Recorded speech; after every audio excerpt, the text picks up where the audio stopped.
exactly what you want to see. Let's run this puppy in. Score a touchdown and tie this game. Life, run for your life, touchdown on one play. Worked on this in practice. Touchdown. It's up to Kelvin Benjamin. This is all you, buddy. Kelvin Benjamin for a touchdown. Oh, he toasted his man. Holmes toasted his man. Spin move. Oh! Oh!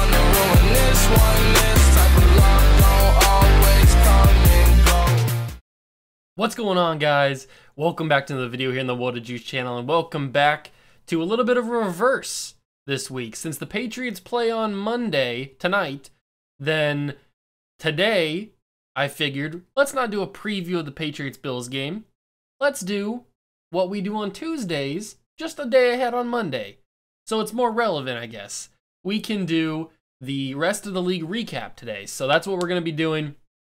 Tomorrow will be my recap of the Patriots-Bills game from tonight, and then so on and so on the rest of the week. Let's get into this video. I'm kind of excited to talk about it because there were some crazy things that happened yesterday. So let's start off with the Cardinals and the Bears. Kyler Murray made his return to game action along with DeAndre Hopkins. They looked really good. Kyler looked good. He looked back to his previous form before he got injured. DeAndre obviously looked really good because he's top 3 wide receiver in the league. But this mainly goes back to Chicago just being really, really bad. Justin Fields didn't play in this game again. He's still dealing with the ribs. So Andy Dalton had to play in this game. And when you have to have Andy Dalton play in a game, you're going to most likely lose because Andy Dalton's not good. He's a backup quarterback. And that's about it. He's not good. And the Bears' offensive line already isn't very good. There's not a whole lot of weapons. David Montgomery is really, really good. I'll give the Bears that. They do have a really, really good running back in David Montgomery. But other than that, Allen Robinson is hurt all the time. And when he's healthy, he's good. But I don't know. Can you really trust him? And the offense line, like I said, is just really bad.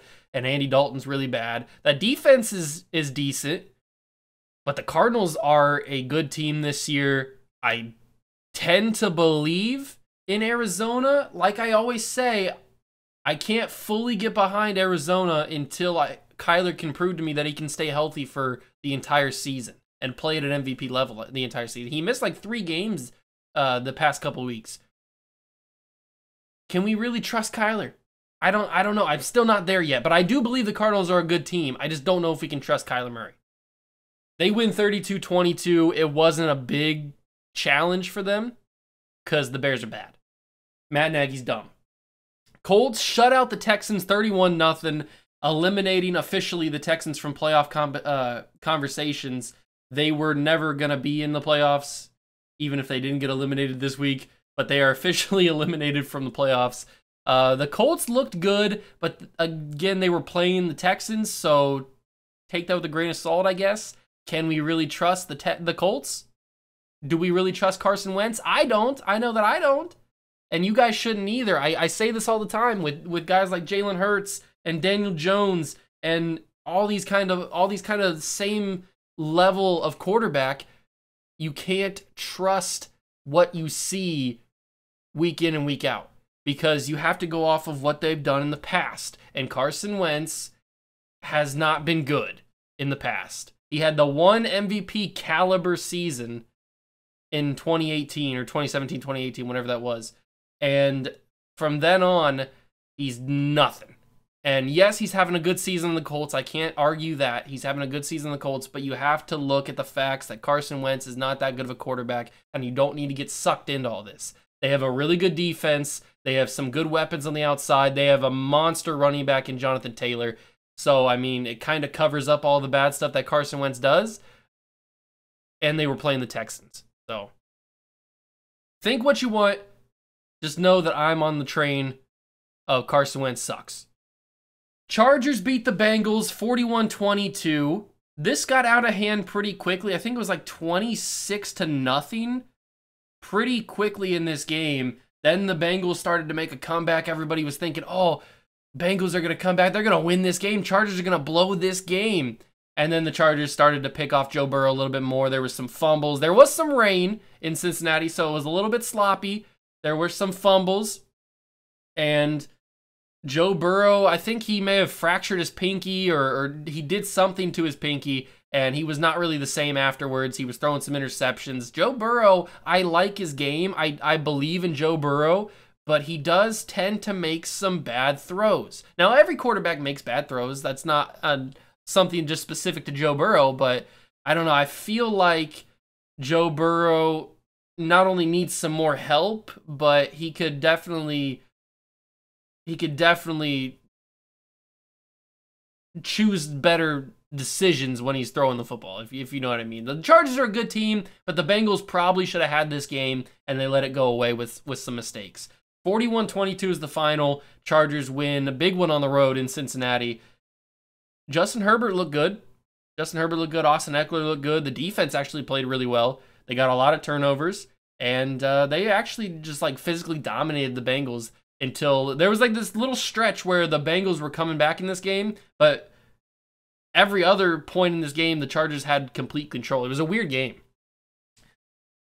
And now we get to the game I'm most excited to talk about, because the Detroit Lions win a football game in 2021. This is not clickbait. This is not a lie. Dan Campbell has a win as a head coach in the NFL, at least as the Detroit Lions head coach.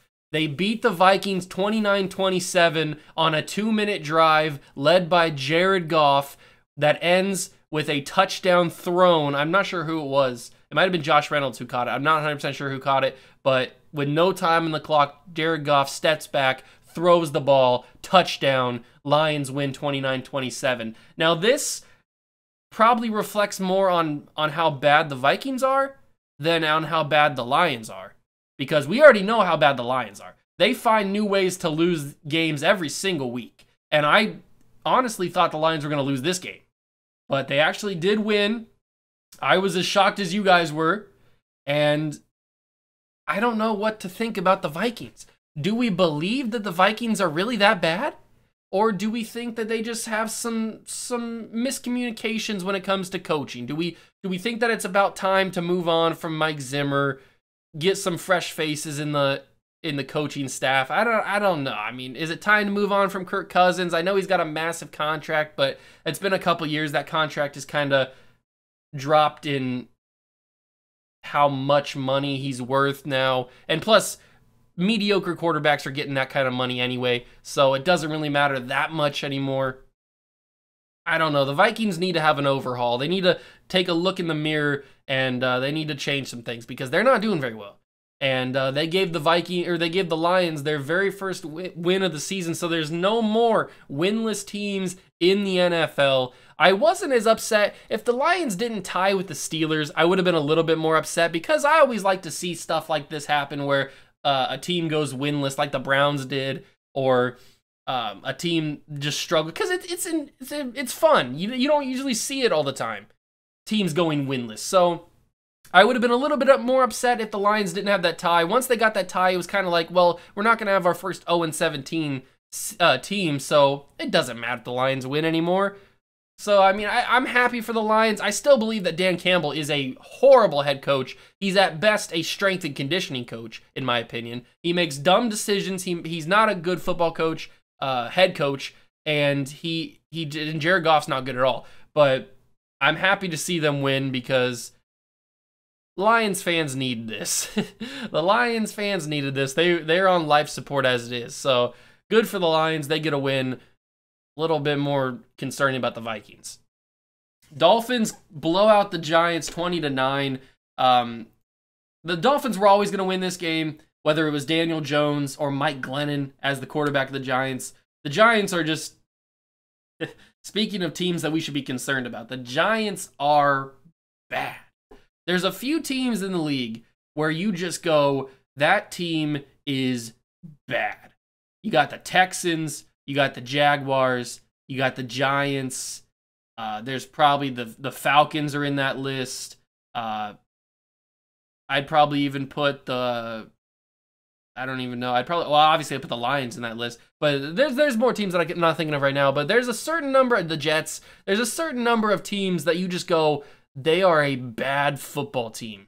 Front office, on the field, off the field, all kinds of stuff. They're just a bad football team, and the Giants are in that, and they might be at the top of that list. Daniel Jones, not a good quarterback. Mike Glennon, certainly not a good quarterback. Don't know how he has a job. He's the same level as like Mason Rudolph. And the Dolphins are playing really well. You got to give them credit. Their defense is finally playing like last year's defense where it was like top 5 in the league. They're causing turnovers. Tua's actually playing pretty well. It's good to see Tua play well because he's gotten a lot of criticism since even entering the league. So I'm happy to see Tua play well. Is it going to last? I don't know. But, hey, they won 20-9 against the Giants. Not a big accomplishment because it's the Giants. But hey, that's 5 straight for that's 5 straight for the Dolphins. If they keep this up, maybe they make a wild card spot. I mean, they started 1-7. This is pretty impressive. I'm just saying. Eagles and Jets. Eagles win 33-18 over the Jets in MetLife. And Gardner Minshew mania started this game. Jalen Hurts was not in the game, and why do I have the feeling that if Jalen Hurts is in this game, the Eagles lose? I don't know. Is that just because I don't believe in Jalen Hurts that much? Well, I don't know what it is, but this game was actually pretty interesting to watch. It was like the first 6 drives, every team scored. Like the Eagles scored, Jets scored, Eagles scored, Jets scored, Eagles scored, Jets. It was like back and forth for a while there, for like the first quarter and a half. And then Gardner Minshew started to take over. Zach Wilson was the rookie that we all know he is, where he's making mistakes. He looked kind of good, but making mistakes. The Eagles defense played really well, and Gardner Minshew was like legit on point in this game. He was at one point, I don't think he missed a pass. He might have missed a pass in this game, maybe multiple, I don't know. But there was a streak right there in the game where he was solid, 100% completion percentage. And he was like on point, making on-the-run throws, dimes of throw. Like he was playing really well. Minshew, I don't know, this is obviously not going to be the starter unless Jalen Hurts is still hurt. But hey, one game could turn the tide for you. Maybe Gardner Minshew gets a job in the offseason as a starter for another team. Who knows? Buccaneers beat the Falcons 30-17. Tom Brady still extends his streak of never losing to the Falcons. I think he's 10-0. Now against the Falcons in his career. The Falcons have never beaten him, and they probably never will beat him because he's Tom Brady. He just doesn't lose to the Falcons.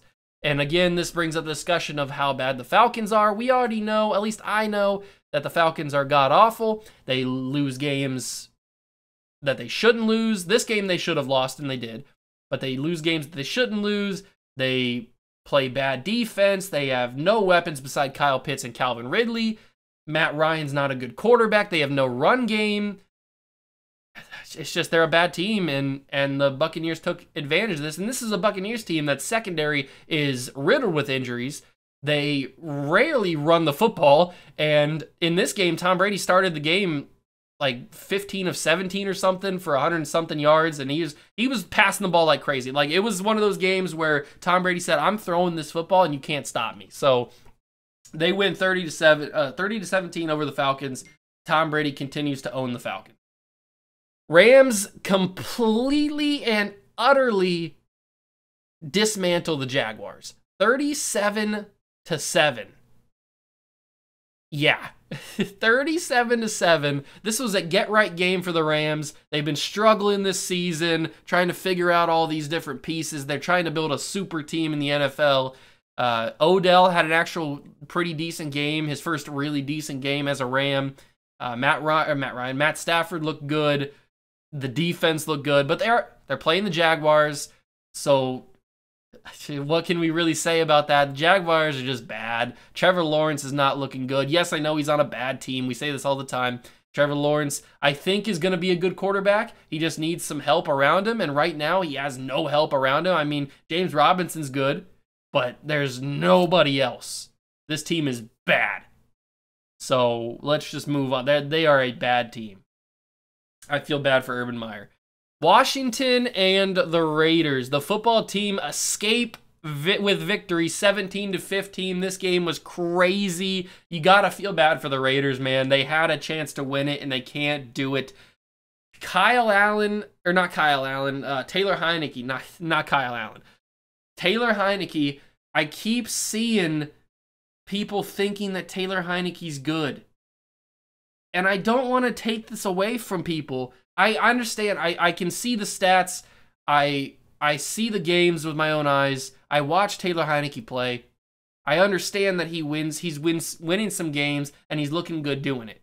But it's the same thing with Carson Wentz. Don't fall into the trap. Taylor Heineke's not as good as he's been playing. I don't want you guys to get hurt by believing Taylor Heineke's good and then putting all your trust and all your faith and possibly some of your money into Taylor Heineke, and then he loses it. And then he goes back to what he is. Because Taylor Heineke is a backup. You don't forget that, like, Ryan Fitzpatrick was the starter. He got hurt, opening the door for Taylor Heineke. But remember, Taylor Heineke was a backup. There's a reason for that. There's a reason he didn't beat out Ryan Fitzpatrick in the preseason. So don't forget that. I know he's been playing well. Just don't forget that. Steelers, Ravens. This one opens the door for the Patriots to be the #1 seed in the AFC. They will enter tonight's game against the Buffalo Bills, the #1 seed in the AFC. It's good to be back on top, baby, because the Steelers win 20-19 over the Ravens. I've been seeing a ton of stuff on Twitter about how the Ravens are not good. They were a flash in the pan. Lamar Jackson's washed up. He's not as good as everybody thought. It's one game. It's maybe a couple games here and there where Lamar doesn't look as elite as he did when he won the MVP. Defenses are starting to figure him out a little bit. So it's got to be on him to adjust and to turn that around. So he's going to have to look at himself in the mirror. He's going to have to figure out what to do, and he's going to have to evolve. That happens to every quarterback. It happened to Cam Newton. It happened to Michael Vick. And it's happening to Lamar Jackson. It happens to everybody. So he's got to adjust. Now, I did upload the video about Big Ben announcing his retirement at the end of the season. And he does get a win here, which was much needed. But I still don't believe that the Steelers are any good. Big Ben can't run. He can't throw. He can't move. He needs a rascal to get on the field. He's a horrible quarterback now. They have no run game. Their defense kind of struggles. But they got to win, so I can't really criticize them that much. Seahawks and 49ers, 30-23 was the final. Seahawks win, and a much-needed win, by the way, because the Seahawks season has been going downhill very quickly. Russell has not played very well, and they got a much-needed win. There was a scary moment in the beginning of this game. The very first play, the kickoff, the Seahawks got the kickoff, but Trenton Cannon, I think his name was, for the 49ers on special teams, was taken off the field in an ambulance. It was a very scary situation. Go look it up on Twitter. I don't know how to describe it. He was like down on the ground, and his own teammate came in and like squashed his head and it like pushed him back like that. And he didn't get up right away, and he had to be taken off in a stretcher in an ambulance. They pulled the ambulance. They actually backed up the ambulance onto the field and took him out to the hospital on that. And what I've seen on Twitter is that he was moving his arms. He was coherent, at least. He was able to like be functional, at least. And I'm hearing that it's just a severe concussion, and he hopefully should be good to go. He probably is done for the rest of the season, but at least he's alive. At least he's healthy. Well, as healthy as he can be with being taken out in an ambulance. So that's good. Prayers up to him and his family, because that was a scary thing to see happen. You don't usually ever see an ambulance on the field. That's when you know it's serious, when an ambulance is on the field. That doesn't happen often, and I'm just glad to see that he's at least doing okay. So, with that being said, Seahawks got a much-needed win over the 49ers. 49ers have an up-and-down season. I don't really know what to make of the 49ers. I know what to make of the Seahawks. I don't think the Seahawks are very good. Russell Wilson has struggled. DK's not been what DK was his first year. It's just a weird team. Their defense is nowhere near what they used to be. They're a weird team. And it's a weird situation. And the Monday night game, I have really no words because the Chiefs are back on track. I mean, do we really think the Chiefs were going to struggle this much? Do we really think that Patrick Mahomes is going to struggle this much? No. Chiefs get it done. Chiefs are back. They were never going to struggle. It just took them a little bit to figure it out. And we shouldn't ever be that worried about the Chiefs because they're always going to figure it out. So let me know down below what you guys think of the slate on this past Sunday. If you guys were shocked at anything, if you guys were happy the Lions got their first win, let me know. Thank you guys for stopping by and watching. Make sure to smash that like button if you did enjoy. Hit that notification bell and the subscription bell as well. Join the Juice Club, and I'll catch you guys in the next one. Peace.